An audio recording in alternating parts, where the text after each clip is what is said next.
Luke chapter 17. This is a very familiar story. Even the Sunday school kids would be familiar with this. And if we had more time, maybe I could have asked one of them to tell us what they understand of this story, how much they remember. For the sake of time, shall we read the book of the Gospel according to Luke, chapter 17. And we're going to read from verses 11 through to 19. Shall we read it all together? Luke chapter 17, verses 11 through 19. Now, on his way to Jerusalem, Jesus traveled along the border between Samaria and Galilee. As he was going into a village, 10 men who had leprosy met him. They stood at a distance and called out in a loud voice, "Jesus, Master, have pity on us." When he saw them, he said, "Go show yourselves to priests." And as they went, they were cleansed. One of them, when he saw he was healed, came back, praising God in a loud voice. He threw himself at Jesus' feet and thanked him, and he was a Samaritan. Jesus asked, "Were not all 10 cleansed? Where are the other 9? Was no one found to return and give praise to God except this foreigner?" Then he said to them, "Rise and go. Your faith has made you well." How many of you are familiar with this story? Yes, a lot of us. It's a very common story about Jesus healing 10 men of leprosy. What do your Bible say, the heading of that section? Can anyone read from your Bible? My Bible says 10 healed of leprosy. Anything else? 10 lepers cleansed. 10 lepers cleansed. Anything else? Jesus heals 10 men with leprosy. Jesus heals 10 men with leprosy. Anything else? Jesus teaches about forgiveness. Jesus teaches about forgiveness? Yeah. Luke chapter 17? Yeah. Okay, that's interesting. Yeah, that's interesting. Most of the headings, it's about 10 men getting healed. 10 men getting healed. And I find a lot of these times, these headings can be quite misleading in a way. Once you read the heading, that's what you're looking for in that portion. 10 healed of leprosy. And you're focusing on the 10 and healing and leprosy and all of those things. But the story is about that one man. The story is about one man. I think we can just as easily cross that off and write one thankful leper instead of 10 cleansed of leprosy. And so I find it very interesting that here, as Jesus is going to Jerusalem, he is traveling along the border between Samaria and Galilee. And we all know the hostile relationship the Jews and the Samaritans had with each other. Even in the story, the incidents with the Samaritan woman, we see how much the Samaritans and the Jews did not get along. But here is Jesus. He's going to Jerusalem between Samaria and Galilee.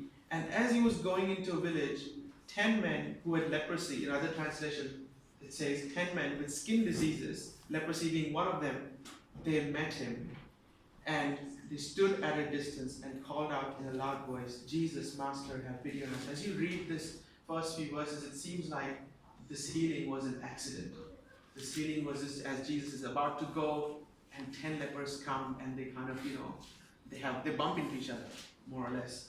But here, as it appears, the healing was not planned. But what we need to consider here is, what is Jesus doing in this village?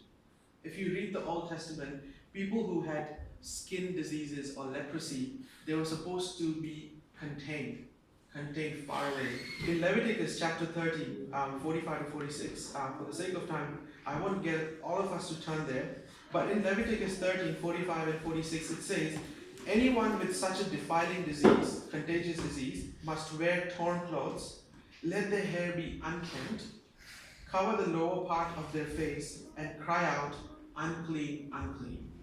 As long as they have the disease, they remain unclean. They must live alone. They must live outside the camp." So here, God is specifically instructing those people with skin diseases to stay away, so they won't contaminate people who are healthy and who don't have these diseases. And so there were specific places, towns, and villages where these leprous people would stay. How many of you remember watching Ben-Hur? Ben-Hur. Do you remember in Ben-Hur?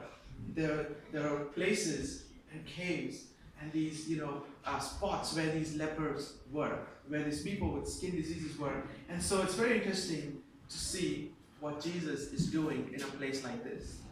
What he is doing in a place like this. Hold that thought as we go along.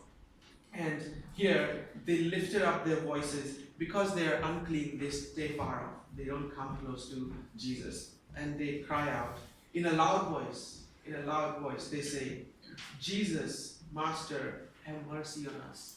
Now, Jesus has probably never been in this place before in his ministry. He's never been in this spot before. How do these lepers know about Jesus? They probably heard about the miracles that he's done. They've heard about all the good things that he's been doing in Galilee and in Judea and all of the region around it. And as they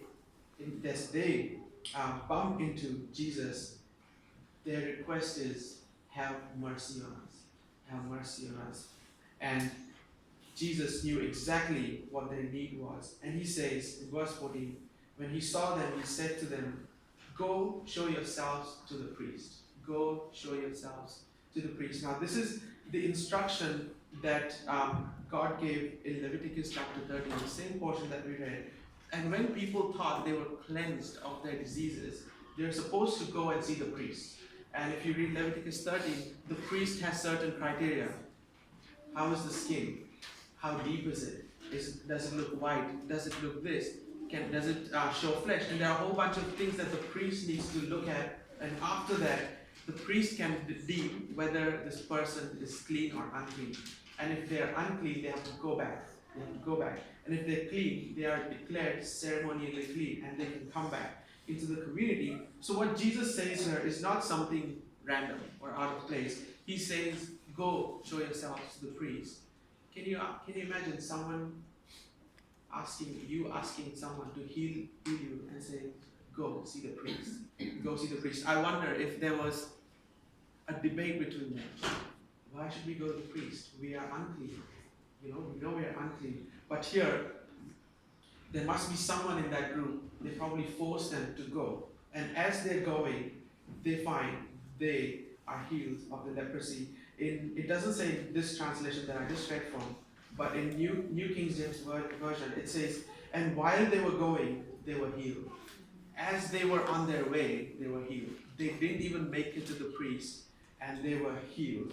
And one of them, when he saw that he was healed, and these are the few verses I want all of us to focus on this morning as we worship individually.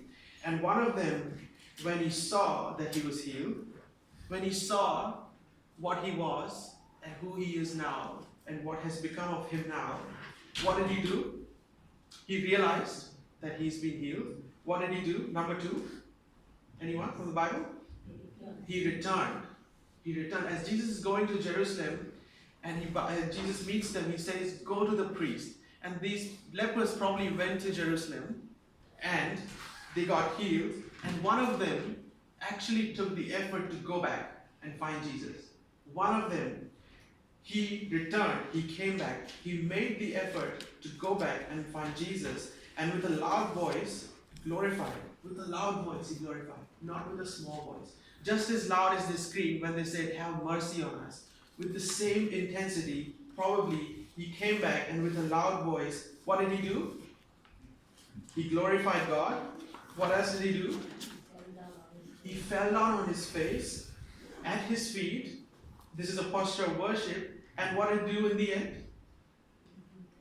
Give him thanks. I don't think anyone's paying attention. What did he do?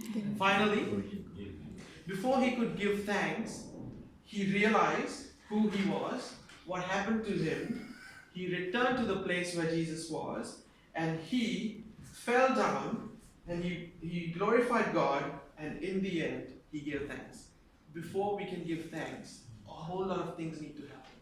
Before we can open our mouths and say, thank you, Lord, a whole bunch of things need to happen. David Uncle yesterday, he was telling us about a man who had won the auction. And he was thanking every single person in that auction room, even David Uncle, who had nothing to do with this auction.